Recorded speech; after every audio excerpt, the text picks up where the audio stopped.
Remember, for arriving aircraft, that parallel runways may be used for independent parallel approaches, ILS approaches, dependent parallel approaches, radar separation applied, segregated parallel operations, one for takeoff, one for landing. As early as possible after an aircraft has checked in with approach, the aircraft will be advised that parallel runway operations are in progress. The runways to be used will be identified and the ILS/MLS frequencies will be passed to the pilot by means of terminal voice broadcasts, ATIS. Whilst vectoring to intercept the ILS or MLS final track, the final vector is to be such to enable the aircraft to intercept it at an angle not greater than 30 degrees and to provide at least 1 nautical mile straight and level flight prior to interception. The vector shall also allow level flight for at least 2 nautical miles prior to intercepting the glide path. If an aircraft overshoots the turn onto track, and as a result will penetrate the NTZ, ATC will issue correcting instructions to the pilot. If the aircraft does penetrate the NTZ, then the adjacent aircraft will be given instructions to take up new headings and altitudes to avoid the deviating aircraft.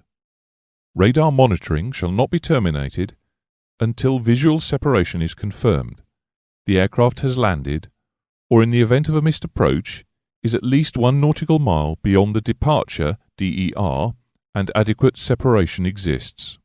Aircraft commanders will not be told that a radar service has been terminated.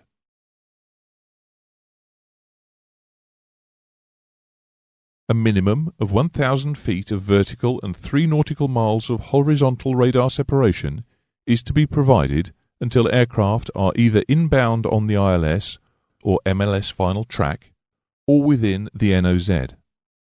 Wake turbulence separation criteria may increase the lateral separation distances. Separation between aircraft on adjacent approaches is achieved provided neither aircraft penetrate the NTZ.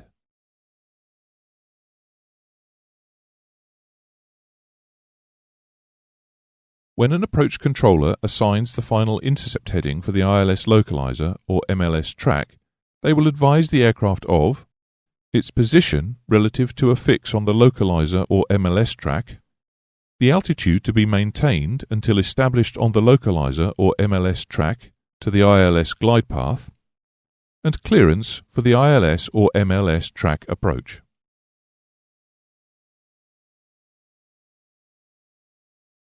Dependent approaches maintaining radar separation between aircraft on adjacent tracks are permitted when the provisions of independent approaches are met and the radar controller has the capability to override the aerodrome radio transmissions frequencies. Whilst under such radar control, aircraft must maintain a minimum separation of 1,000 feet vertically or 3 nautical miles laterally during their turns onto parallel localizers or MLS tracks.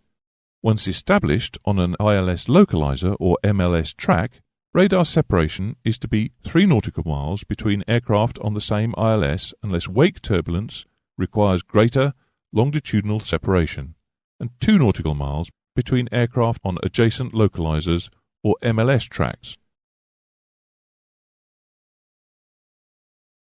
Segregated operations are permitted when the normal departure track diverges immediately after takeoff by at least 30 degrees from the missed approach track of the adjacent approach. The minimum distance between runways for segregated operations is 760 meters. This may be reduced by 30 meters for each 150 meters that the arrival runway is staggered towards the approach subject to a minimum of 300 meters.